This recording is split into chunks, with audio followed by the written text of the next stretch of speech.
Bonjour et bienvenue sur notre chaîne Église évangélique Rocher des Miracles. Je suis votre humble servante Gabi Siakwam. Aujourd'hui, le thème de notre rencontre, c'est Prépare-toi pour la noce éternelle. Alors avant toute chose, je vous exhorte à vous abonner, partager et liker. Je vais commencer, n'est-ce pas, par lire Éphésiens 5, verset 18.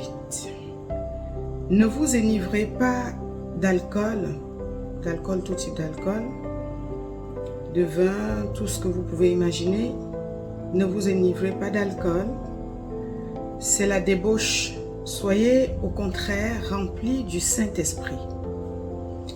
Quand l'apôtre parle d'alcool ici, c'est tout. Il n'y a pas que l'alcool qui nous met à la débauche. C'est des portes que nous ouvrons qui peuvent nous amener dans des tas de distractions qui pourraient nous empêcher de jouir de tous les plans que Dieu a prévus pour nous. Notamment cette belle rencontre avec Christ. Si quelqu'un m'entend, il faut qu'elle donne déjà sa vie à ce Dieu, au Seigneur, parce que sans lui, nous ne pouvons absolument rien. Il est la lampe à nos pieds. Oui, l'alcool ici représente la débauche, parce qu'il a précisé aussi après la débauche. La débauche, les grandes distractions. Nous savons qu'aujourd'hui, l'ennemi joue énormément avec la grande distraction. L'ennemi a créé une structure pour nous distraire en permanence et nous empêcher de nous consacrer et de chercher où est la vérité et de vivre avec la vérité, le Saint-Esprit. Au contraire, soyez remplis du Saint-Esprit. À la place des distractions, cherchez la vérité, plongez-vous dans la parole et c'est là que Jésus va vous admettre. Alors, il y a une attitude quand on sait qu'on a un Dieu, nous avons une attitude. Jésus tient tant que nous soyons affermis, que nous soyons un peuple affermi. J'ai appelé ça un peuple blindé.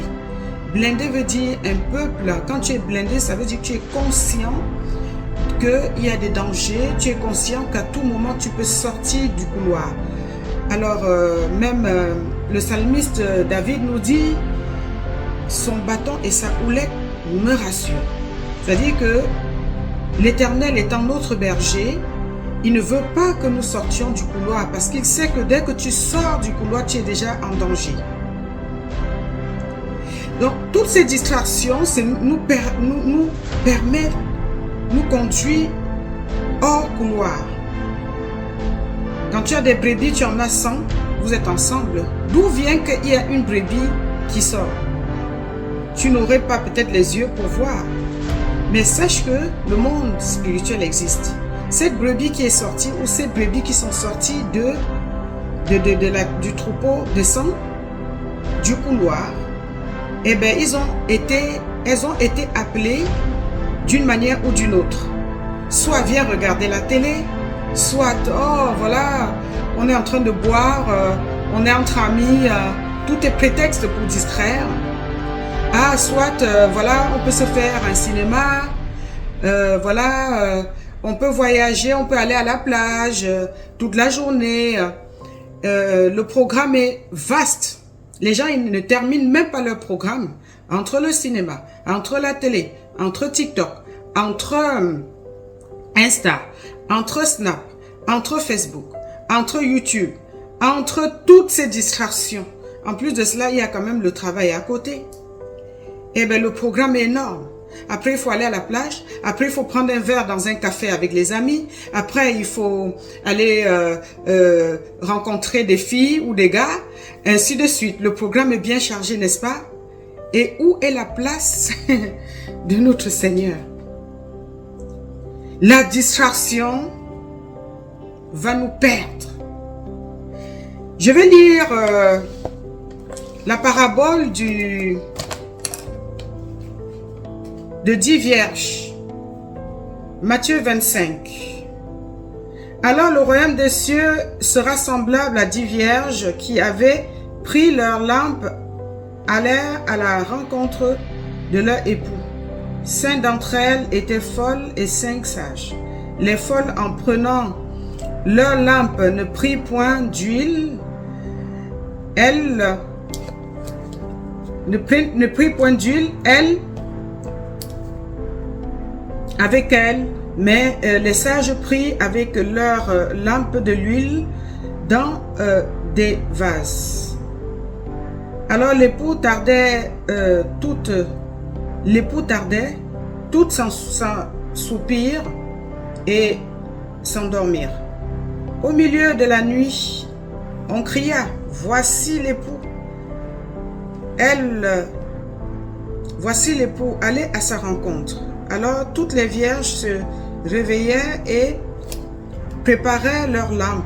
Les folles dirent aux sages, donnez-nous de votre huile, car nos lampes s'éteignent. Les sages répondirent, non, il n'y en aura pas assez pour nous et pour vous. Alors allez plutôt chez ceux qui en vendent et achetez-en pour vous. Pendant qu'elle allait en acheter, l'époux arriva, celle qui était prête entrait avec lui dans la salle de noces et la porte fut fermée. Plus tard, les autres vierges vinrent et dirent, Seigneur, Seigneur, ouvre. Mais il répondit, je ne vous connais pas. Mais il répondit, je vous le dis, en vérité, je ne vous connais pas. Veillez donc, puisque vous ne savez ni le jour, ni l'heure. Quand vous êtes en vacances, Dieu est avec nous, non? Quand vous êtes au travail, Dieu est là, il ne dort pas. Mais pourquoi nous pouvons nous distraire au point de ne jamais lui consacrer du temps? 5 vierges, les vierges folles, c'est celles qui ont passé tout le temps dans la distraction et ne se sont pas préparées.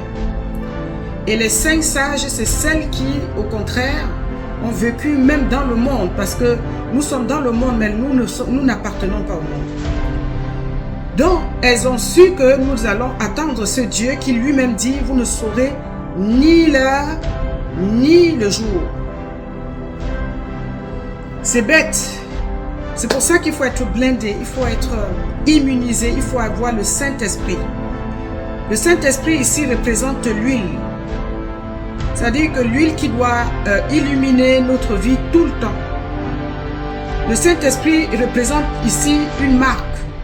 Quand Jésus vient, il te voit rempli, il le sent, il sait que tu es rempli du Saint-Esprit et tu es sélectionné. Voilà le message que je voulais donner aujourd'hui.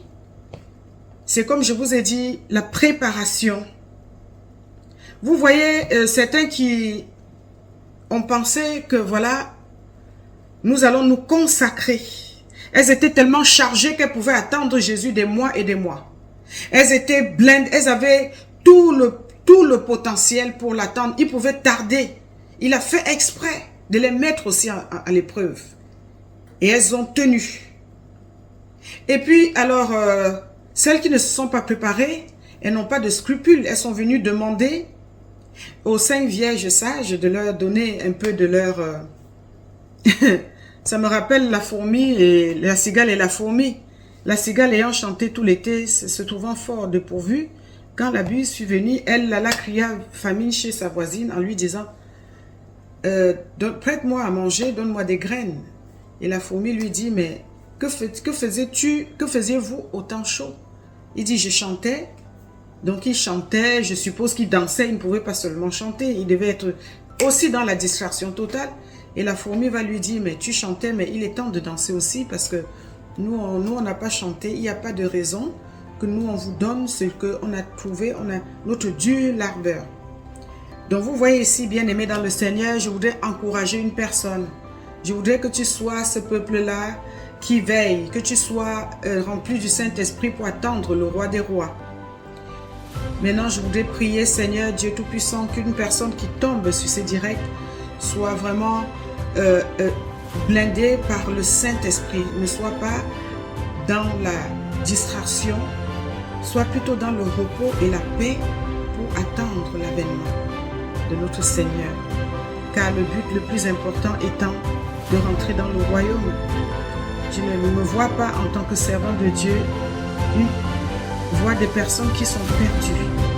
Notre Dieu lui-même nous dit, ma volonté parfaite, c'est que tous les enfants reviennent à la maison.